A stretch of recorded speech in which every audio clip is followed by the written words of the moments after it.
Morning student. आज का हमारा जो टॉपिक है वो है एटॉमिक मॉडल्स। इससे पहले जो आपने किया था वो टॉपिक था production of alpha beta gamma proton electron. आज हम डिस्कस कर रहे हैं कि ये इलेक्ट्रॉन प्रोटॉन और न्यूट्रॉन्स जो होते हैं इनकी पोजीशन किसी भी एटम के अंदर क्या होती है। तो इसको बताने के लिए सबसे पहले जो मॉडल दिया गया था उसका नाम था J Thomson.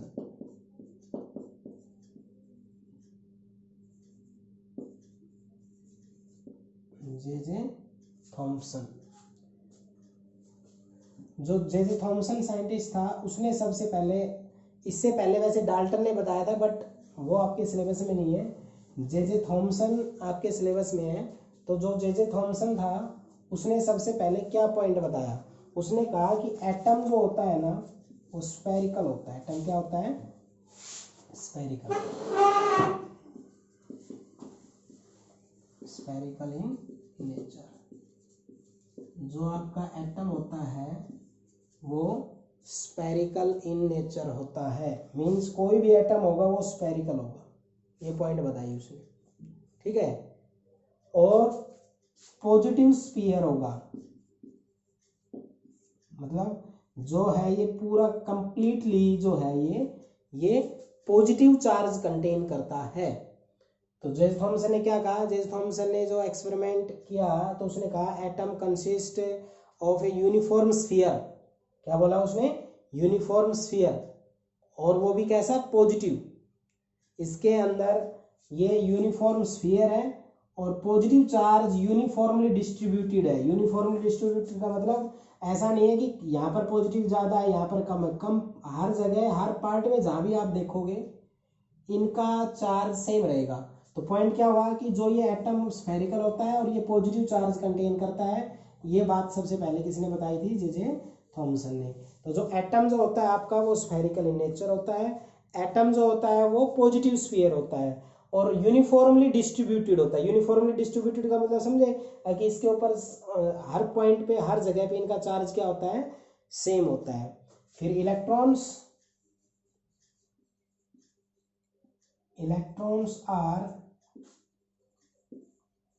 amended as seeds in watermelon and plums in pudding। फिर इसमें बताया कि भाई एटम तो हो गया पूरा का पूरा पॉजिटिव स्फीयर। फिर उसने बताया कि इलेक्ट्रॉन्स कहाँ होते हैं इसमें। इलेक्ट्रॉन्स होते हैं, जैसे आप इसको कंपेयर करो तरबूज से। तरबूज जो है पूरा ले लिया आपने, उसके अंदर आपने अंदर जो रेड पार्ट है वो पॉजिटिव चार्ज है और जो उसमें बीज है वो इलेक्ट्रॉन है। इस तरह की बात है। ये इसमें बोला है उसने कि सीड्स इन वाटरमेलन। वाटरमेलन जो आपका होता है उसमें सीड्स जैसे होते हैं, कहीं पर भी मिल सकते हैं पूरे के पूरे वाटरमेलन में। वो आपका क्या कहलाएगा? Position of electron. तो ये तो हो जाएगा इलेक्ट्रॉन और ये आपका हो जाएगा पॉजिटिव स्फीयर, जिसको आप पॉजिटिव चार्ज कहोगे। तो कहने का मतलब क्या हुआ, ये पॉइंट्स इसने बताए। हालांकि ये पॉइंट सारे सही नहीं है, एक एटम स्फेरिकल होता है ये बात सही है, लेकिन जे थॉमसन ने पॉइंट्स बताए। उसने कहा ये सारे पॉइंट यहीं पे याद हो जाने चाहिए आपको। उसने क्या कहा? एटम स्फेरिकल होता है, कैसा चार्ज कंटेन करता है? पॉजिटिव। कैसे डिस्ट्रीब्यूट होता है? यूनिफॉर्मली। इलेक्ट्रॉन्स कहाँ होते हैं? इसके अंदर होते हैं, जैसे सीड्स वाटरमेलन के अंदर सीड्स आपका होता है वैसे ही आपके इलेक्ट्रॉन्स एमेंडेड होते हैं। और जो आपका पॉजिटिव और नेगेटिव ये इलेक्ट्रॉन्स है ये एक दूसरे को बैलेंस करके रखता है, जिससे कि ओवरऑल चार्ज जो एटम का है वो क्या हो जाता है? न्यूट्रल। ठीक है। तो फर्स्ट पॉइंट एटम स्फेरिकल, दोबारा मैं रिवीजन करवा देता हूँ। एटम क्या होता है? स्फेरिकल। दूसरा, और वो पॉजिटिव स्फीयर यूनिफॉर्मली डिस्ट्रीब्यूटेड। दूसरा, इलेक्ट्रॉन जो आपका होता है नेगेटिव, वो जैसे सीड्स आपके वाटरमेलन के अंदर होते हैं ऐसे होता है, और दोनों एक दूसरे से बैलेंस होते हैं, जिससे कि एटम क्या होता है? न्यूट्रल। एटम के ऊपर कोई भी चार्ज नहीं होता। ठीक है। तो ये आपका जे थॉमसन का मॉडल था। हर बच्चे को इस मॉडल के तीनों चारों पॉइंट्स पता होने चाहिए।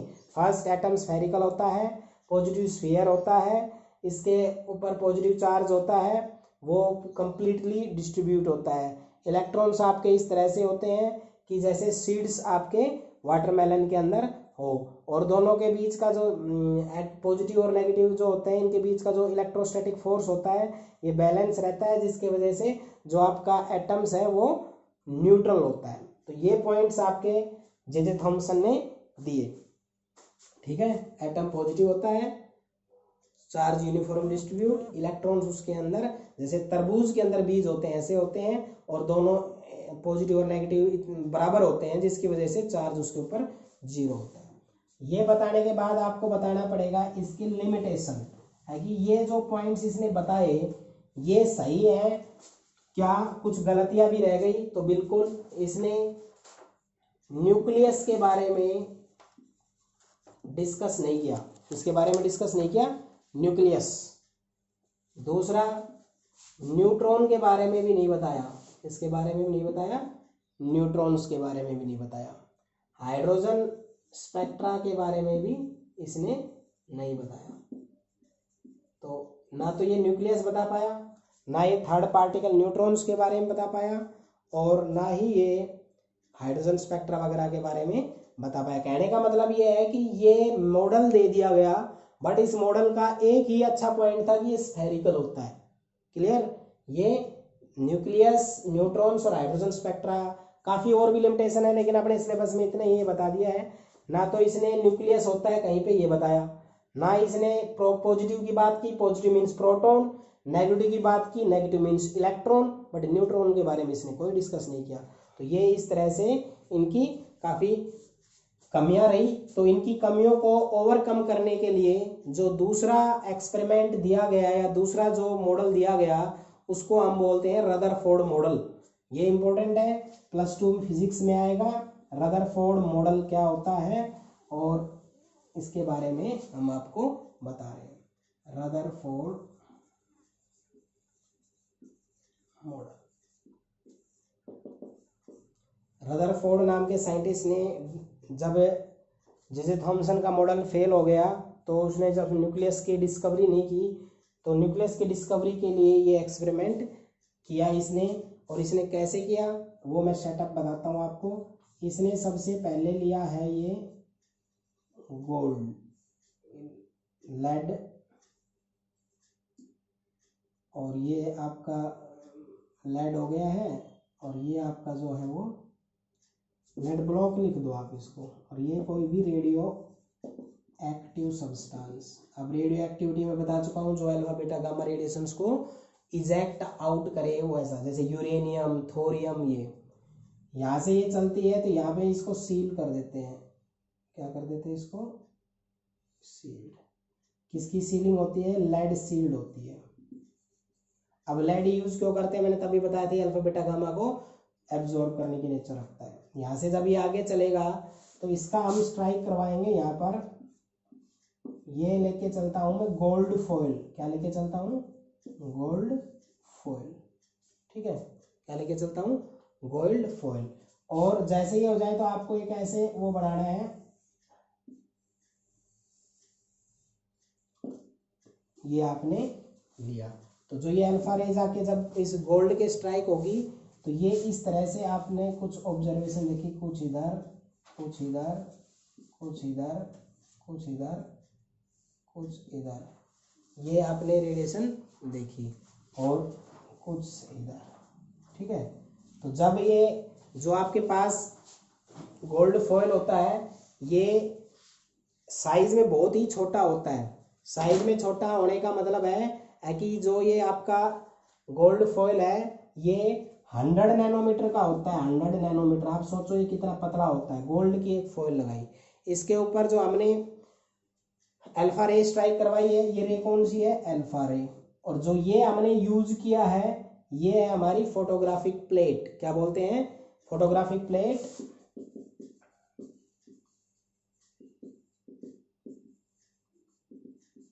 ZNS screen, photographic plate ZNS screen. मतलब ये जो फोटोग्राफिक प्लेट है इसके ऊपर हमने ZNS पेंट किया हुआ है। तो ये कंप्लीट जो है आपका यहां से कोई भी एक डिवाइस लगा दो, यहां से क्या करते हैं हम ऑब्जर्व करते हैं। हर पॉइंट आपके समझ में आ जाएगा। क्या करें इसकी अगर थ्योरी लिखे तो, let us consider a radio active element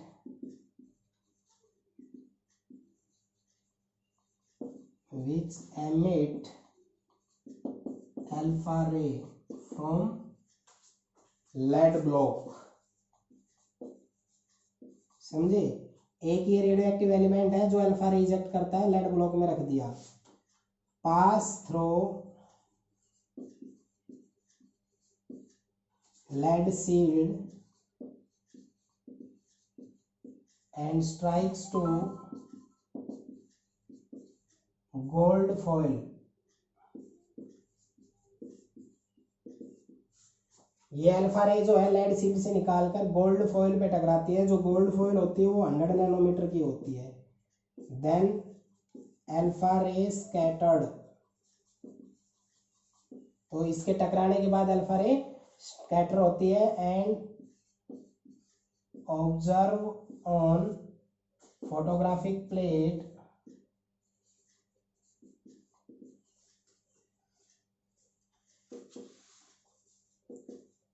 with ZNS लेप या ZS पेंट। ये कंस्ट्रक्शन हुआ। मैंने इसको थ्योरेटिकली लिखा है। क्या, हमने एक रेडियो एक्टिव एलिमेंट लिया, ये आपका रेडियो एक्टिव एलिमेंट रहा, ठीक है, रेडियो एक्टिव एलिमेंट एमिट करता है अल्फा रे एमिट कर रहा है। जब लेड शील्ड से निकलता है स्ट्राइक कहाँ होता है, गोल्ड फॉइल पे। किसके स्ट्राइक हो रहा है, गोल्ड फॉइल के। तो गोल्ड के जब स्ट्राइक होता है तो गोल्ड आपकी 100 नैनोमीटर की होती है। जब इसके ऊपर जब ये स्ट्राइक होता है तो अल्फा रे स्कैटर हो जाती है। स्कैटर हो जाती है तो हम उसको फोटोग्राफिक प्लेट जो होती है इसके ऊपर क्या करते हैं, ऑब्जर्व करते हैं। जब इसके ऊपर ऑब्जर्व करते हैं तो यहाँ पर कुछ कलर से आ जाएंगे ZNS स्क्रीन के कारण। ये तो सिर्फ पॉइंट ही क्या है, इन पॉइंटों से आपने क्या ऑब्जर्वेशन ली वो ऑब्जर्वेशन अभी बताएंगे। ये तो अभी क्या है, अल्फा रे यहाँ ली है, अल्फा रे रेडियो जो होती है रेडियो एक्टिव एलिमेंट से निकलती है, गोल्ड के ऊपर जाके टकराती है। गोल्ड ही लेना है, 100 नैनोमीटर उसका क्या है थिकनेस, और जब उसके ऊपर वो स्ट्राइक होता है तो ये स्कैटर हो जाती है।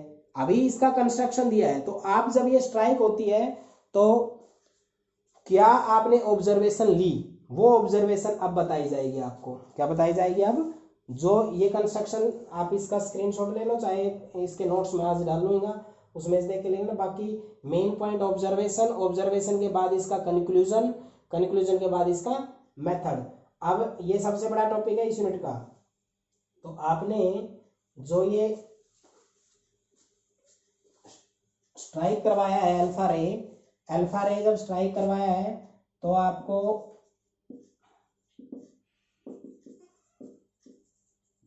फोटोग्राफिक प्लेट, तो जो आपने गोल्ड फॉइल स्ट्राइक करवाई है तो आपने ऑब्जर्वेशन क्या लिया।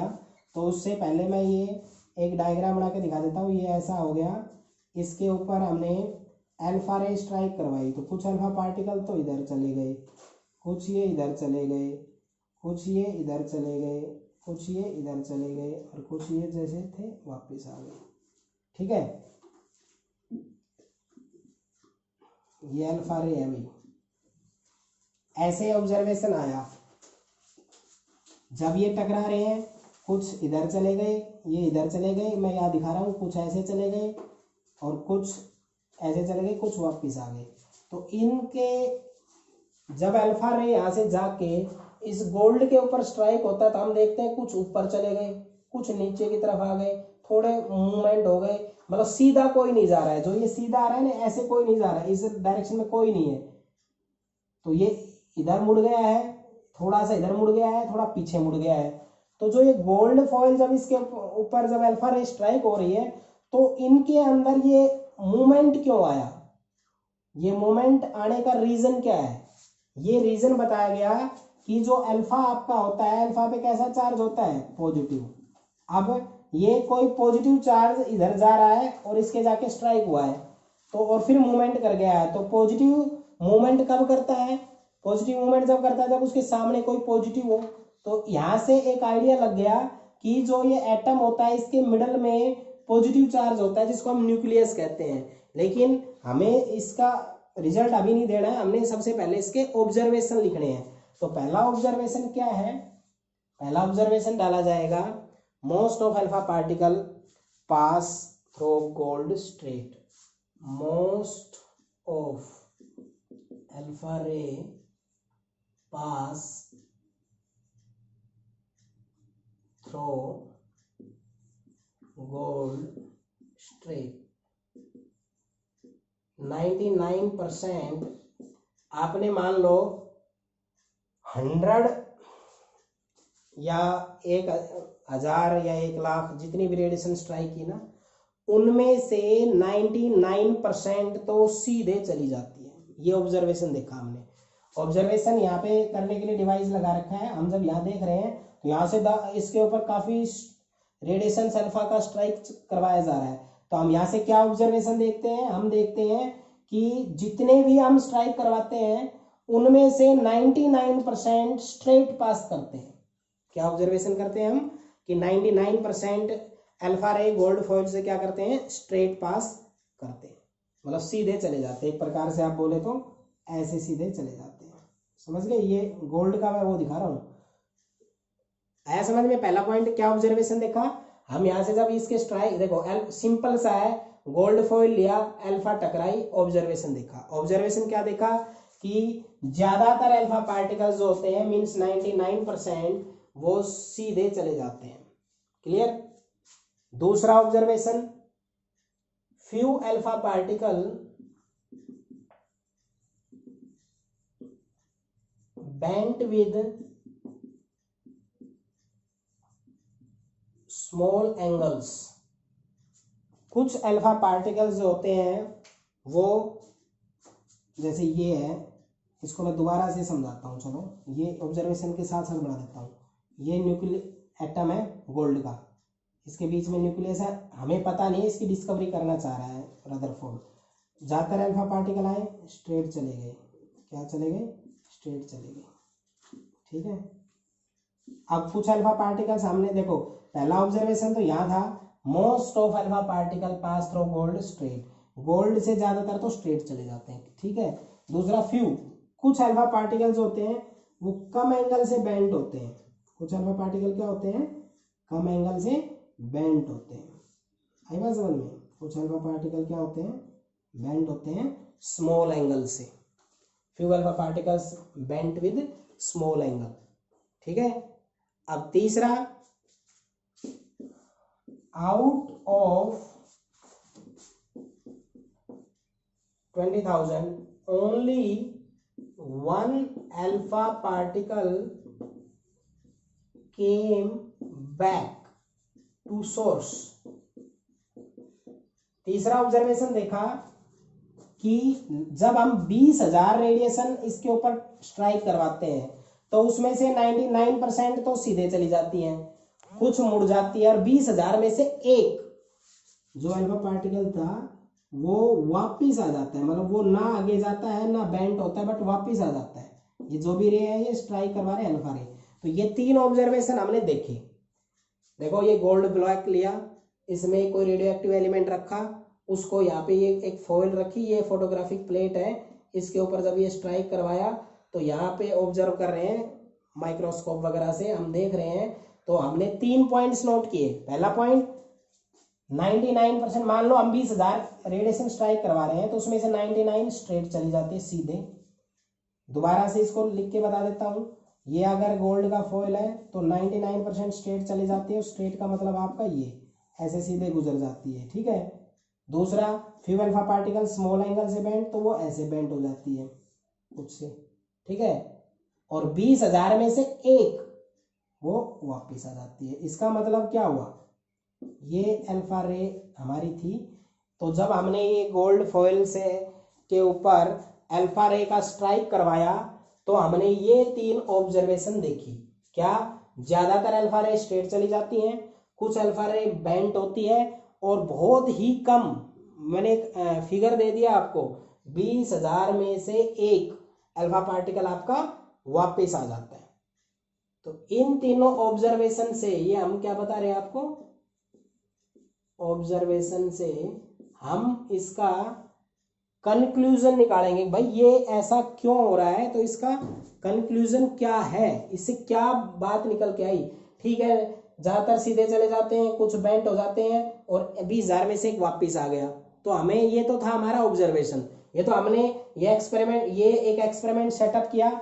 ये एक मैं दोबारा से बता रहा हूँ, ये लेड ब्लॉक लिया, लेड ब्लॉक इसलिए यूज करते हैं अल्फा बीटा गामा को एब्जॉर्ब कर सकते हैं, इसलिए रेडियो एक्टिव एलिमेंट वो होता है जो अल्फा बीटा गामा रेडिएशन, तो अल्फा अल्फा रेडिएशन। ये लेड सील्ड इसलिए लगाई कि सिर्फ अल्फा को जाने देती है, बीटा गामा को रोक देता है। ये हमने गोल्ड फॉइल लिया, कितने mm 100 नैनोमीटर का, इसके ऊपर जब ये अल्फा रे स्ट्राइक करवाई तो हमने ये 3 ऑब्जर्वेशन देखी। अब जब ये 3 ऑब्जर्वेशन हम देखते हैं तो इन ऑब्जर्वेशन से क्या रिजल्ट सामने आया, इस ऑब्जर्वेशन से क्या रिजल्ट आपके सामने आया।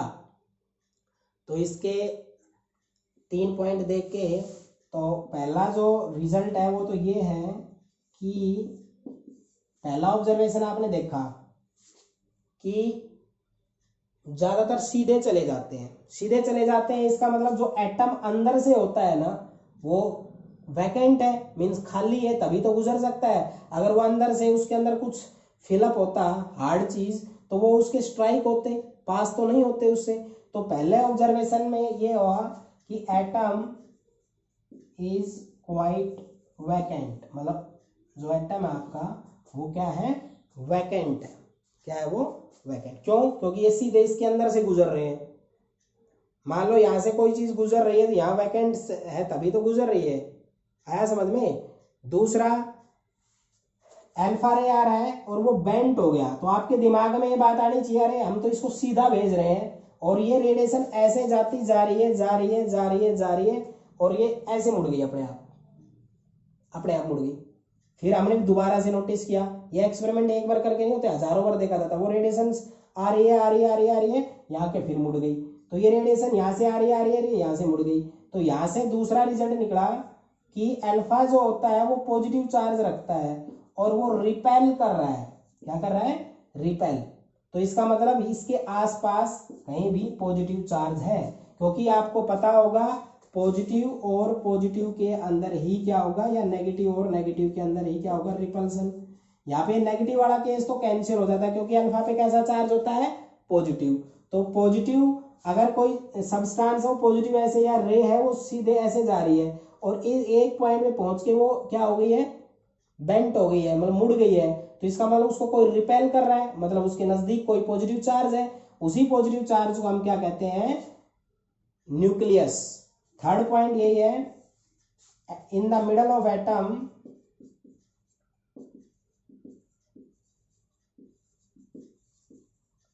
Positive charge core is present at which whole mass and charge supposed to be concentrated। मतलब तीसरे पॉइंट से पता चला कि जब ये इधर जा रही है, एक इस पॉइंट पे जब आ गया तो इसके बीच में इतना रिपल्सन हो गया, ये इसको आगे, ये न्यूक्लियस इसको आगे ही नहीं बढ़ने देता है। इसका मतलब ये जो न्यूक्लियस होता है ये पॉजिटिव चार्ज कोर है जो हार्ड है और जो चार्ज भी कंटेन करता है और मास भी कंटेन करता है, जिसके रिपल्सन के कारण अल्फा पार्टिकल वापस आ जाता है। तो 3 ऑब्जर्वेशन से 3 रिजल्ट सामने आए। पहला, ये सीधे चले जाते हैं, इसका मतलब ये अंदर से वैकेंट है। दूसरा, जब ये नजदीक आके बेंट हो रहा है, इसका मतलब इसके इस अल्फा पार्टिकल के आसपास कोई पॉजिटिव चार्ज है। तीसरा, ये वापस ही चला जाता है जो बिल्कुल इसके सामने जाता है, इसका मतलब एटम के मिडल में एक ऐसा पॉजिटिव चार्ज कोर, मीन्स एक इतना छोटा सा पार्ट है जिसमें उस पूरे एटम का मास और पूरे एटम का चार्ज कंसंट्रेट करता है। और अल्फा पार्टिकल पे पॉजिटिव चार्ज होता है, इसलिए उस जो पॉजिटिव चार्ज कोर है जो मिडल में है वो भी कैसा चार्ज कंटेन करेगा, पॉजिटिव ही। क्यों, क्योंकि अल्फा पे पॉजिटिव है, रिपल्सन होके वापस आया है, तो अल्फा पॉजिटिव है तो श्योर इसके सामने क्या होगा, पॉजिटिव। और इसी पॉजिटिव चार्ज कोर को ही हमने क्या बोला है, न्यूक्लियस बोल रहा है। तो जो न्यूक्लियस आपका होता है वो कहाँ होता है, मिडल ऑफ द एटम में होता है। इन तीनों ऑब्जर्वेशन को मैं दोबारा से बता रहा हूं आपको। मोस्ट ऑफ स्टेट चले जाते हैं, इसका मतलब ये देखो, इनको ध्यान रखो, ये याद रखो, इसको ध्यान रखो, ये याद रखो, इसको ध्यान रखो, ये याद रखो। मोस्ट ऑफ स्टेट चले जाते हैं, इसका मतलब एटम वैकेंट है। दूसरा, कुछ बेंट होते हैं, इसका मतलब उसके आसपास पॉजिटिव चार्ज है। तीसरा, 20,000 में से एक अगर वापिस आ जाता है तो उसके एटम के, जैसे ये है एटम और ये कोई इसके सामने आया और यहां से वापस चला गया, इसका मतलब अल्फा पे कैसा चार्ज, पॉजिटिव। तो सामने श्योर कैसा चार्ज कंटेन कर रहा है, पॉजिटिव ही है, क्योंकि पॉजिटिव पॉजिटिव में ही रिपल्सन होती है। और उस पॉजिटिव चार्ज को ही हम क्या बोलते हैं, न्यूक्लियस बोलते हैं।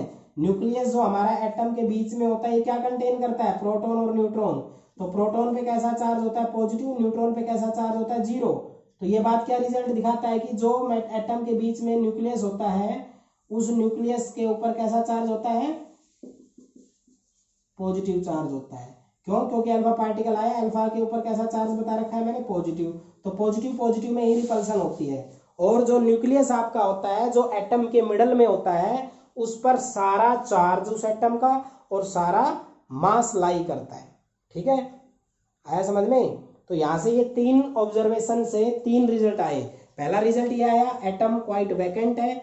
दूसरा रिजल्ट ये आया कि इसके जब बैंड स्मॉल एंगल से होता है, मतलब इसके अंदर कुछ पॉजिटिव चार्ज है। और जब वो वापिस ही चला गया तो इसने बताया कि, क्योंकि ये बिल्कुल स्ट्रेट सामने था, तो उसने बताया कि इसका मतलब इसके मिडल में एक ऐसा छोटा सा पार्ट है जो कि सारा चार्ज और सारा मास वहां पे कंटेन करता है, जिसका हमने नाम क्या दिया है, न्यूक्लियस।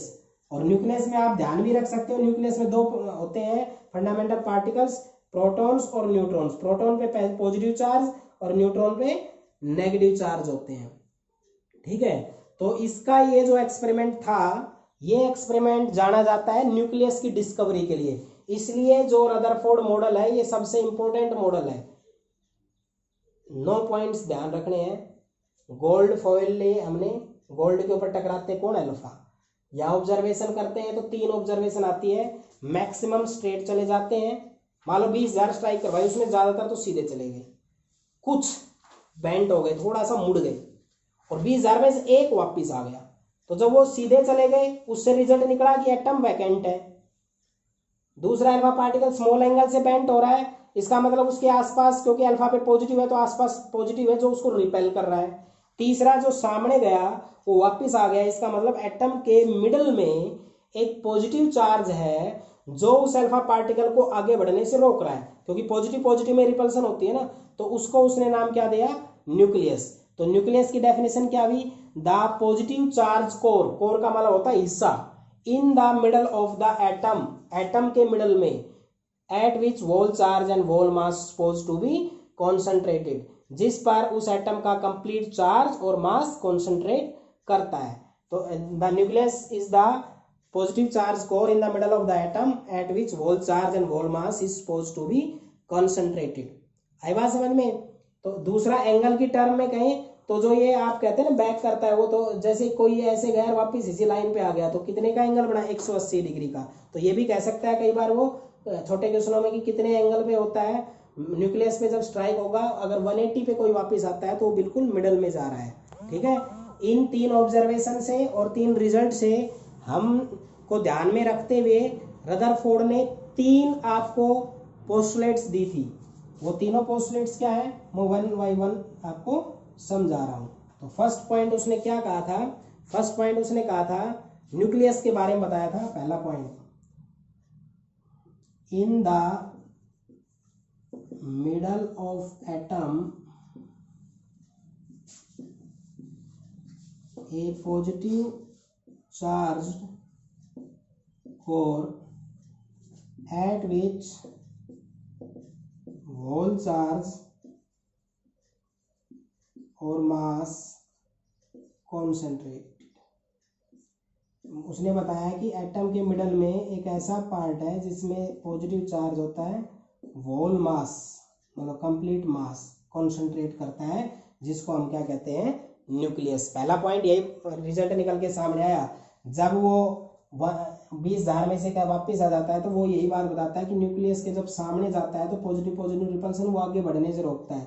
मान लो जैसे ये न्यूक्लियस है, ये अल्फा पार्टिकल आ रहा है, एक स्टेज आती है यहाँ तक आने देता है, इसके बाद ये आगे नहीं बढ़ पाता।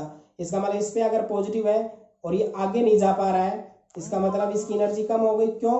क्योंकि आगे जो ये है ये खुद पॉजिटिव चार्ज लेके रखा है और पॉजिटिव पॉजिटिव में क्या होगी? रिपल्सन। ठीक है, तो ये चीज ये डिसाइड करती है कि जो ये था इस पर पॉजिटिव चार्ज है, जिसको उसने नाम क्या दिया? न्यूक्लियस। तो फर्स्ट पोस्टुलेट जो बोर ने रदरफोर्ड ने दी वो यही दी कि मेटल एटम जो होता है उसके मिडल में एक पॉजिटिव चार्ज कोर होता है, जिसको नाम क्या देते हैं? हम न्यूक्लियस देते हैं। दूसरा पॉइंट क्या कहा कि जो न्यूक्लियस होता है उसके अंदर प्रोटॉन्स और न्यूट्रॉन्स होते हैं। क्या होते हैं इसके अंदर? प्रोटॉन और न्यूट्रॉन। प्रोटॉन्स और न्यूट्रॉन्स उसके अंदर एग्जिस्ट करते हैं। प्रोटॉन पॉजिटिव चार्ज रखता है और न्यूट्रॉन आपका जीरो मींस न्यूट्रल होता है। इसलिए जितना चार्ज ऑन प्रोटॉन होता है मीन जितने प्रोटॉन्स होते हैं किसी भी एटम में उतना ही चार्ज ऑन प्रोटॉन होगा। तीसरा मास। मास कितना होगा? देखो न्यूक्लियस में कौन है? प्रोटॉन और न्यूट्रॉन। तो प्रोटॉन का मास अपना होता है और न्यूट्रॉन का मास होता है। तो प्रोटॉन और न्यूट्रॉन को जितना मास होता है वो मास ही हमारा क्या होता है? Mass of nucleus. तो ये पहले ही पॉइंट में दोनों पॉइंट आ गए हैं। क्या कहा? इन the middle of the atom A positive charge core is exist is called nucleus. दूसरा पॉइंट, न्यूक्लियस के अंदर प्रोटॉन न्यूट्रॉन्स होते हैं, प्रोटॉन पे पॉजिटिव चार्ज होता है और वही चार्ज ऑन प्रोटॉन होता है। तीसरा पॉइंट, प्रोटॉन न्यूट्रॉन न्यूक्लियस में होता है तो जो प्रोटॉन का मास होगा प्लस जो मास ऑफ न्यूट्रॉन होगा दोनों के मास का सम क्या होगा? Mass of nucleus. तो दोनों पॉइंट तीनों पॉइंट को कंक्लूड करके एक में बोले तो जो न्यूक्लियस होता है वो पॉजिटिव चार्ज करता है कंटेन, और जो न्यूक्लियस होता है उसमें सारा का सारा उस एटम जो का मास भी उसके अंदर लाई करता है। आई बात समझ में? तो यहां से डिस्कवरी किसकी हो गई थी? यहां से डिस्कवरी हो गई थी हमारे न्यूक्लियस की। अब मैं दो छोटे छोटे पॉइंट्स आपको लिखवाता हूं, इसको आप अच्छे से ध्यान रखना। साइज स्टार लगा के बता रहा हूं। साइज ऑफ न्यूक्लियस कितना बताया गया? Size of nucleus 10⁻⁻15 metre, fermi की इक्विवेलेंट। दूसरा साइज ऑफ एटम, एटम कितना साइज कंटेन करता है? 10⁻10 मीटर। समझे? अगर आपके पास ये एक एटम है इसका साइज होता है 10⁻10 और ये न्यूक्लियस है इसका होता है 10⁻15। साइज न्यूक्लियस का छोटा होता है और एटम का बड़ा होता है क्योंकि एटम जो होता है उसके अंदर न्यूक्लियस होता है। ठीक है, तो ये जो पॉइंट्स आपको बताए गए हैं इन पॉइंट से डिस्कवरी हुई है न्यूक्लियस की। इससे पहले जो जे थॉमसन था उसने न्यूक्लियस नहीं बताया। रदरफोर्ड ने न्यूक्लियस बहुत अच्छे तरीके से बता दिया, बट इसकी भी काफी लिमिटेशन है। तो इसने जो लिमिटेशन थी इसकी वो क्या थी वो मैं आपको बताता हूं।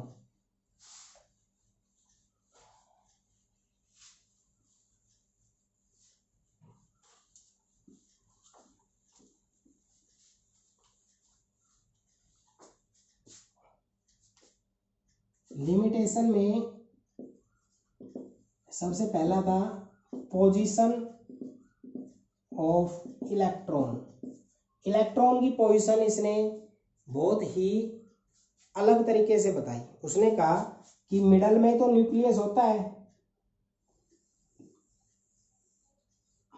और ये जो है आपका ये इस तरह से रिवॉल्व करता है, मतलब electrons moves as like planet या planetary motion of decreasing radius. और ये इलेक्ट्रॉन है, उसने कहा इलेक्ट्रॉन ऐसे घूमता रहता है, ऐसे रेडियस कम होती जा रही है। एक स्टेज आएगी आगे आके न्यूक्लियस के ऊपर गिरेगा। अब जितने इलेक्ट्रॉन न्यूक्लियस के अंदर क्या होता है? न्यूक्लियस के अंदर प्रोटॉन न्यूट्रॉन, तो जितने प्रोटॉन होते हैं मैं ये बता चुका हूं उतने इलेक्ट्रॉन होते हैं। मान लो आप सोडियम की बात कर रहे हो, सोडियम का न्यूक्लियस है ये, तो मैं सोडियम को ऐसे रिप्रेजेंट करता हूं न्यूक्लियस, ये जो आप लिख देते हो ना 2 8 एक ये बोर्स ने दिया था, ये रदरफोर्ड मॉडल के बाद में आएगा बोर्स मॉडल, बोर ने बताया था ये। बट यही जैसे इलेक्ट्रॉन इसमें 2 होते हैं और इसमें 8 होते हैं, इसमें 2 8 8 18 18 32, वो इसने नहीं बताया। इसने बताया कि इलेक्ट्रॉन तो ऐसे मूव करता है, ये न्यूक्लियस, उसने कहा इलेक्ट्रॉन तो ऐसे मूव करता है, इलेक्ट्रॉन तो डिक्रीजिंग रेडियस में, और एक स्टेज आती है कि इलेक्ट्रॉन और न्यूक्लियस दोनों मिल जाते हैं। अब आप ध्यान से देखो, प्रोटॉन कितने 11, इलेक्ट्रॉन कितने 11, तो ये इलेक्ट्रॉन्स अगर सारे ऐसे मूवमेंट करेंगे 11 के 11, एक ऐसी स्टेज आएगी कि ये सारे आके न्यूक्लियस में खुद 11 प्रोटॉन, जितना चार्ज प्रोटॉन पे 0.16 10 की पावर -19 कूलम, इलेक्ट्रॉन पे 1.6 10 की पावर -19 कूलम। अब दोनों के दोनों चार्ज, ये पॉजिटिव ये नेगेटिव, दोनों एक दूसरे को अट्रैक्ट कर लेंगे और न्यूक्लियस आपका क्या हो जाएगा, डैमेज हो जाएगा, मतलब खत्म हो जाएगा। क्यों? क्योंकि पॉजिटिव चार्ज और नेगेटिव चार्ज मिलकर न्यूट्रल हो गया, न्यूक्लियस न्यूट्रल हो गया। तो ये बात इसकी टोटली रॉन्ग थी। इसने जो बताया इलेक्ट्रॉन की पोजीशन, वो बिल्कुल गलत तरीके से बताया। इसने कहा कि ऐसे डिक्रीजिंग रेडियस में होता है, ऐसे इलेक्ट्रॉन मूव नहीं करते, इलेक्ट्रॉन्स तो एक फिक्स ऑर्बिट में रिवॉल्व करते हैं आज के अनुसार अगर हम देखें तो ये इसकी लिमिटेशन थी। दूसरा, हाइड्रोजन स्पेक्ट्रा के बारे में भी नहीं बताया। अब मैंने पीछे भी लिखा था हाइड्रोजन स्पेक्ट्रा, अब भी लिख रहा हूं, बोर्स मॉडल में इसका पूरा स्टडी किया जाएगा। तो ध्यान रखेंगे, पोजीशन ऑफ इलेक्ट्रॉन्स गलत थी, पोजीशन ऑफ हाइड्रोजन स्पेक्ट्रा भी इसकी गलत थी। तो यहाँ से तक आपके 2 बता दिए, जे थॉमसन मॉडल और आपका रदरफोर्ड मॉडल। तो जो जे थॉमसन मॉडल और रदरफोर्ड मॉडल जो है वो टॉपिक आपका खत्म होता है। इसके बाद इनकी लिमिटेशंस और वो आपको नेक्स्ट लेक्चर में करवाई जाएगी।